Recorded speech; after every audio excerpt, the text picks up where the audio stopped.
What's up mga men?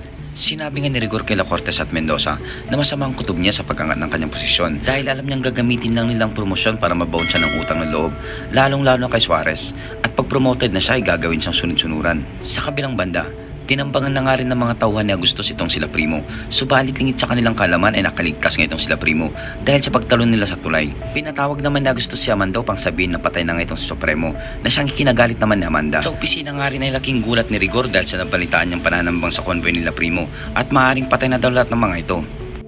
Pinatawag naman ni Espinas itong si Bong para pagsabihan na kailangan niyang ayusin ang buhay niya at huwag niyang susuwayin ang utos ni Espinas kung gusto pa niyang mabuhay sa kulungan.